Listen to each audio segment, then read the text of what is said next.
پیش کیا اور پیش کرنے کے بعد امیر المومنین کی بارگاہ میں اس نے سلام کہا اور جو باتیں کی وہ اس کو لے کے مولا علی ہدیے کو لینے کے بعد مولا علی چلے اور یہاں احمد کوفی گھر میں بیٹھا ہوا دعا مانگ رہا ہوا۔ مولا نے اس کے دروازے پہ دستک دی تو جیسے ہی احمد کوفی نے دروازہ کھولا تو سامنے مولا کو دیکھ کے کہتا ہے کہ مولا آپ نے آنے کی زحمت کیوں کی، مجھے بلا لیا ہوتا۔ تو مولا نے احمد کوفی کے ہاتھ میں وہ 700 دینار کی تھیلی رکھی اور کہا کہ احمد کوفی جاؤ اور جا کے اپنا قرضہ اتار دو۔ تو احمد کوفی نے کہا کہ مولا آپ کو کیسے پتہ چلا کہ میں قرض دار ہوں؟ تو مولا نے کہا احمد کوفی صرف میں یہ نہیں جانتا کہ تم صرف قرض دار ہو، میں یہ بھی جانتا ہوں کہ تم 700 دینار کے قرض دار ہو۔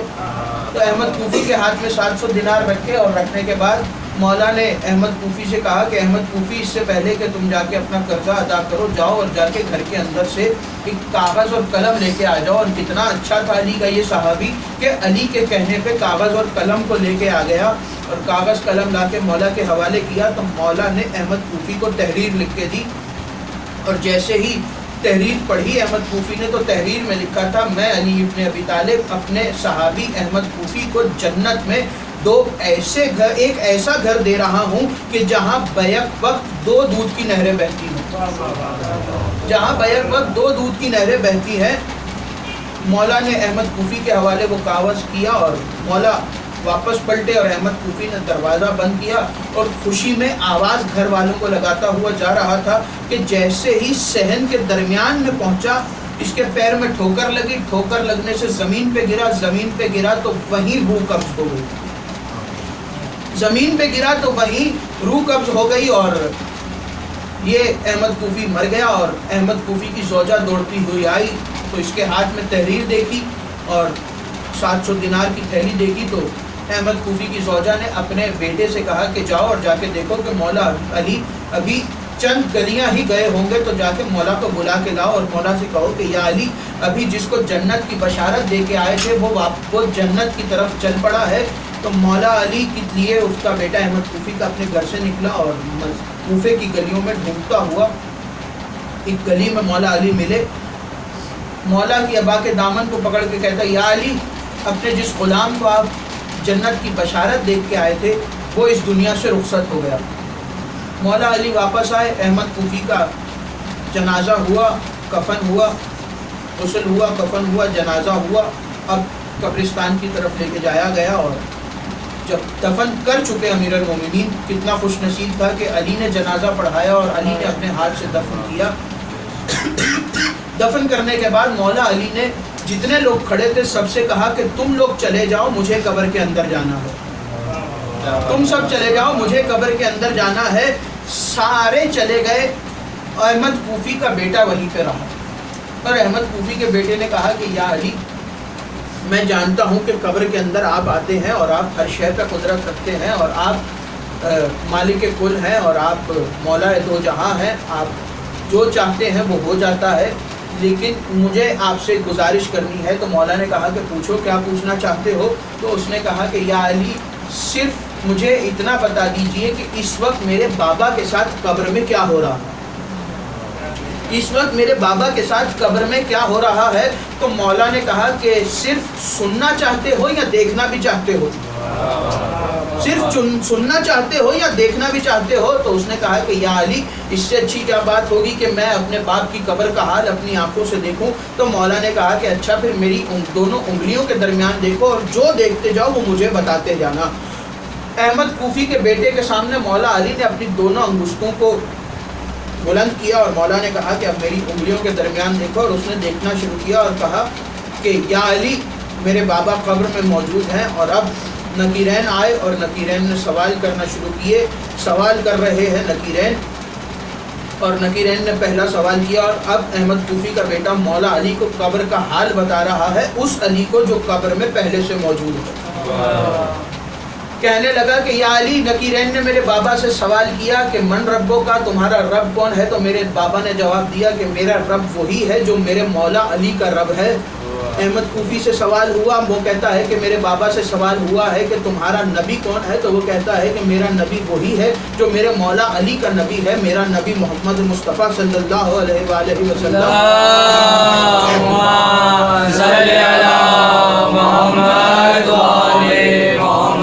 میرا نبی وہی ہے جو میرے مولا علی کا نبی ہے۔ تو کہا تمہارا قرآن، تمہاری کتاب کیا ہے؟ تو میں کہا میری کتاب وہی ہے کہ جو میرے مولا علی کی کتاب ہے، یعنی میری کتاب قرآن ہے۔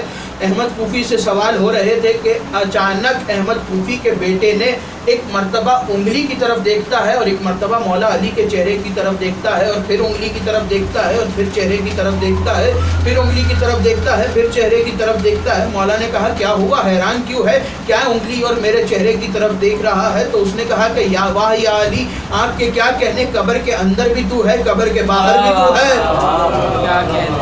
قبر کے اندر بھی تو ہے، قبر کے باہر بھی تو ہے۔ تو مولا علی وہ ہے جو ہر شے پہ قدرت رکھتے ہیں اور ہونے کو ہونے سے پہلے جانتے ہیں۔ ایسے ہی تو نہیں، عمار نے مولا سے کہا تھا کہ یا علی، آپ کے چاہنے والے اتنے تنگ دست اور غریب کیوں رہتے ہیں، اور آپ کے جو دشمن ہیں وہ سب سے زیادہ امیر کیوں ہیں اور ان کے پاس ہی دولت کیوں ہے؟ تو مولا نے عمار سے کہا کہ عمار سنو، اگر میں یہ پوری دنیا سونے کی کر کے اپنے دشمنوں کے حوالے کر کے ان سے کہوں کہ مجھے مانو، تو ہرگز ایسا نہیں ہے کہ وہ مجھے مانیں گے، وہ دولت ساری لے لیں گے لیکن مجھے نہیں مانیں گے۔ تو عمار نے کہا کہ یا علی، آپ کے چاہنے والے غریب کیوں ہیں؟ تو مولا نے کہا کہ اگر میں پوری دنیا سونے کی کر کے بھی اپنے چاہنے والوں سے کہوں کہ مجھے چھوڑ دو تو وہ دنیا چھوڑ دیں گے لیکن مجھے نہیں چھوڑیں گے، وہ دنیا چھوڑ دیں گے لیکن مجھے نہیں چھوڑیں گے۔ تو علی کا چاہنے والا تنہا ہو سکتا ہے، اکیلا ہو سکتا ہے، لیکن مولا نے وعدہ کیا ہے کہ اگر تم دنیا میں تنہا ہو تو پریشان نہ ہو، ہم تمہارے ساتھ ہیں۔ امام ہمارے ساتھ ہے۔ مولا کی کنیز بچپن سے ہی مولا کے گھر میں رہی اور قرآن پڑھنا جناب زینب نے سکھایا، پردہ کرنا بیویوں نے سکھایا۔ جب وہ بڑی ہوئی تو مولا علی نے اس کی شادی کوفے کے تاجر سے کر دی، اور تاجر سے کرنے کے بعد وہ جو خود مولا کے گھر میں کنیز تھی اب اس قابل ہو گئی تھی کہ اپنے گھر میں کنیزیں رکھتی تھی۔ مولا نے اس کی شادی کر دی اور امیر المومنین 40 ہجری اس دنیا سے رخصت ہوئے اور 61 ہجری کو قافلہ کربلا سے کوفہ کی جانب چلا۔ قافلہ کربلا سے کوفہ کی جانب چلا عزادارو، اور جب قافلہ کربلا سے کوفہ کی جانب پہنچا تو صدر دروازے پر تھا ابھی کوفہ کے کہ اچانک بیویوں کو آواز آئی کہ السلام علیکہ یا اہل بیت النبوہ، اے اہل بیت النبوت تم پر ہمارا سلام ہو۔ جیسے ہی یہ آواز بلند ہوئی تو جناب زینب نے سید سجاد سے کہا کہ بیٹا سجاد، اس بھرے مجمع میں ہم غریبوں کو سلام کرنے والا کون ہے؟ ہاں عزادارو، جی بھر کے گریہ کر لینا، جی بھر کے پرسہ دے لینا، اگلے برس وہی ہوئے گا جو ان مجلسوں میں موجود ہوگا۔ میں جانتا ہوں آج شب شہادت ہے، لیکن کل شہزادی کی شہادت کے مسائل بیان کروں گا۔ آج جب بازار کی غربت کے، ان کی اہل بیت کی غربت کے سن لینا کہ ان پہ بازار میں کیا کیا گزری ہے۔ ہاں عزادارو، جب سلام کی آواز آئی اور بی بی نے کہا کہ بیٹا سجاد، اس بھرے بازار میں ہم غریبوں کو سلام کرنے والا کون ہے؟ تو مولا سید سجاد نے کہا کہ پھوپھی اماں ذرا سر کو اٹھا کے دیکھیے۔ اب جو بی بی نے سر کو اٹھایا تو کوفے کے صدر دروازے پر مسلم کا لاشا لٹک رہا تھا۔ بی بی نے کہا کہ بیٹا سجاد، کیا کوفے میں دفنانے کی روایت نہیں ہے؟ آج تو میرے مسلم کو مارا گیا اور آج 14 محرم ہو گئی ہے اور اب تک میرے مسلم کا لاشا۔ عزادارو، قافلہ کوفہ کے بازار میں داخل ہوا۔ ابن زیاد نے حکم دیا کہ ابھی قافلے کو بازار میں کھڑا کرو، اس لیے کہ دربار سجایا جا رہا ہے۔ میں چاہتا ہوں کہ دربار کو سجایا جائے اور دلہن کی طرح تیار کیا جائے، اور دربار کے سجاتے سجاتے جب تک یہ قافلہ بازار میں کھڑا رہے، میں یہ چاہتا ہوں کہ اس قافلے کی عورتوں کو، علی و زہرا کی بیٹیوں کو کوفے کے تمام لوگ اچھی طرح سے دیکھیں، کوفے کے تمام لوگ اچھی طرح سے دیکھ لیں۔ عزادارو، قافلہ کوفہ کے بازار میں موجود تھا کہ جناب زینب کی سواری ایک گھر کے قریب پہنچی، اور گھر پہ جب کوفہ میں اعلان ہو چکا تھا کہ کوفہ والوں باغیوں کا قافلہ آیا ہے، اور سارے کوفہ والے باغیوں کا تماشا دیکھنے کوفہ شہر میں نکلے ہوئے تھے۔ ہاں عزادارو، اسی اثنا میں ایک ضعیفہ اپنے گھر کی چھت پہ تماشا دیکھنے آئی تھی، اور اپنے گھر کی چھت پہ بیٹھی تھی کہ اس نے یہ دیکھا کہ اس کی چھت کے برابر میں ایک اماری آگے رکی، اور اس اماری پہ ایک بیوی اور اس کے ساتھ ایک 4 برس کی بچی بیٹھی، اور دونوں کے ہاتھ پسے گردن بندھے ہوئے تھے۔ اس بچی کے رخسار زخمی تھے، اس بچی کے کان زخمی تھے۔ آزادارو، وہ دیکھتی ہے کہ اس بیوی نے اپنے بالوں سے اپنے چہرے کو چھپایا ہوا ہے۔ وہ کہتی ہے کہ اے بیوی، تم کون سے شہر سے تعلق رکھتی ہو؟ وہ کہتی ہے کہ میں مدینہ سے تعلق رکھتی ہوں۔ وہ کہتی ہے، ام حبیبہ کہتی ہے کہ اے بچی، مجھے تم سے کچھ دعائیں کروانی ہیں، اگر تمہیں زحمت نہ ہو تو میرے لیے 2 دعائیں کر دو۔ اسی اثنا میں سکینہ نے پھوپھی سے کہا کہ پھوپھی اماں، مجھے پیاس لگی ہے۔ ام حبیبہ گئی اور پانی کا کوزہ بھر کے لائی اور سکینہ کے حوالے کیا کہ سکینہ یہ پانی پی لو، لیکن میرے حق میں دعائیں کر دینا۔ سکینہ نے کوزہ ہٹا دیا اور آواز دے کے کہا کہ تمہاری حاجت کیا ہے، اپنی حاجت کو بیان کرو۔ وہ کہتی ہے کہ پہلے تو میں نے ایک دعا منگوانی تھی، لیکن تمہیں دیکھ کے دوسری دعا بھی یاد آ گئی۔ وہ کہتی ہے کہ پوچھو، کیا پوچھنا چاہتی ہو؟ ام حبیبہ کہتی ہے کہ اے بچی، پہلی دعا یہ کرو کہ خدا تمہاری طرح کسی کو یتیم نہ بنائے، خدا تمہاری طرح کسی کو یتیم نہ بنائے۔ بی بی سکینہ کی آواز آئی، دوسری کون سی دعا کروانا چاہتی ہو؟ ام حبیبہ کی آواز آئی، اے بچی میرے لیے دعا کرو کہ میں جلد مدینے چلا جاؤں، میں جلد مدینے چلی جاؤں اور جا کے اپنے مولا کی زیارت کر لوں۔ تو جناب زینب نے جیسے ہی مدینہ کا نام سنا تو آواز دے کے کہا کہ مدینہ میں کیوں جانا چاہتی ہو؟